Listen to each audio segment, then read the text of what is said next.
ഇപ്പൊ താഴെ നിന്ന് മനുഷ്യനല്ലേ ഇത് ഇങ്ങനെ മുകളിൽ കയറി. Good morning ladies and gentlemen. ശനി വരുന്നത് ഈ വഴിക്ക് തന്നെ. അതായത് രമണ, ഞാൻ പറഞ്ഞാണ് ഈ ഫോൺ എടുക്കരുന്നത്.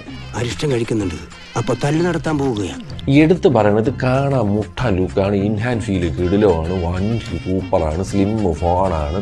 ഇതെന്ത് മറിമായും എനിക്ക് ഭ്രാന്തായി പോയതാണ്, അത് നാട്ടുകാർക്ക് മൊത്തം ഭ്രാന്തായ. നീ രക്ഷപ്പെട്ടു, അണ്ണന് നിന്നെ അത്രയ്ക്ക് പിടിച്ചു. പക്ഷേ ഈ കൊടുക്കണ പ്രൈസിന് ഇതിൻ്റെ അകത്തൊന്നും ഇല്ല. അതാണ് മലയാളം. ഒന്നാമത്തെ കാര്യം സിംഗിൾ ക്യാമറ. ഇതിൽ സിനിമാറ്റിക് മോഡില്ല, അറിയുന്നത് ഇല്ല. അപ്പൊ ഇന്ന് വൈറ്റമിൻസ് ഇല്ല.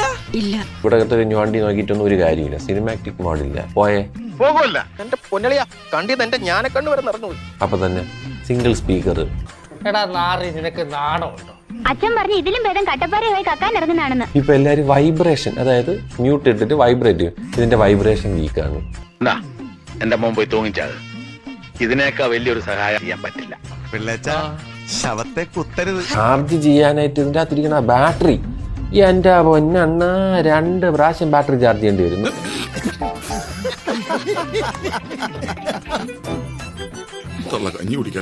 പിന്നെ അവന്മാരൊരു പുതിയ ബാറ്ററി പാക്ക് ഇറക്കിയില്ലടേ, അത് മേടിക്കണം. അത് അവന്മാർ ഇറക്കി എന്തുകൊണ്ടായിരിക്കും? അവന്മാർക്ക് അറിയാം ബാറ്ററി നിൽക്കൂല. സംശയമൊന്നുമില്ലല്ലോ. കള്ളന് കഞ്ഞി വെക്കുന്നവനുണ്ടെന്ന് അറിയാം, കള്ളന്റെ തന്തക്ക് കഞ്ഞി വെക്കുന്നവനുണ്ടെന്ന് ഞാനിപ്പോഴാണ് അറിയുന്നത്. എല്ലാം വരുന്ന ഒരു സോളിഡ് ഫോണായിട്ടാണ് എനിക്ക് ഐഫോൺ 17 ഫീൽ ചെയ്യുന്നത്. So get this phone than this phone. നിങ്ങളൊക്കെ ചോദിക്കും, നീ എന്തെങ്കിലും ഐഫോൺ എടുത്തതെന്ന്. എന്റെ കഴിഞ്ഞ വർഷമായിരുന്നു ഐഫോൺ 16, പിന്നെ വേറൊരു ചെറിയ ഫോണും കൂടെ വിറ്റിട്ട് ഞാൻ അതങ്ങ് എടുത്ത്. എനിക്ക് നഷ്ടപ്പെട്ട 3 കോടി വീണ്ടെടുക്കാൻ 5 കോടി മുടക്കാനും എനിക്ക് മടിയില്ല. അവർ അടുത്ത വർഷം ഇത് നിർത്തിയിട്ട് ഇതിന് ഒരു ക്യാമറയും കൂടെ വെച്ചിട്ട് അടുത്തൊരു എയർ ഇറക്കുമെന്ന് കേൾക്കണുണ്ട്. എടാ, നീ ശരിക്കും മണ്ടനാണോ അതോ മണ്ടനെ പോലെ അഭിനയിക്കാണോ? ശരിക്കും മണ്ടനാണ് സാർ. മൈക്കൽ ജാക്സന്റെ ത്രില്ലർ വരും, കോപ്പ് വരും എന്നൊക്കെ പറഞ്ഞിട്ടും കണ്ണിയാ കുത്തിപ്പിടിക്കും. തിരുമേനിയോട് യാത്ര പറഞ്ഞില്ല. ഇവിടെ ഉണ്ടായിരുന്നോ? എന്നാ പിന്നെ ഞങ്ങൾ അങ്ങോട്ട് പോയിട്ട് അടുത്ത ശനിയാഴ്ച വരാമെന്നില്ല.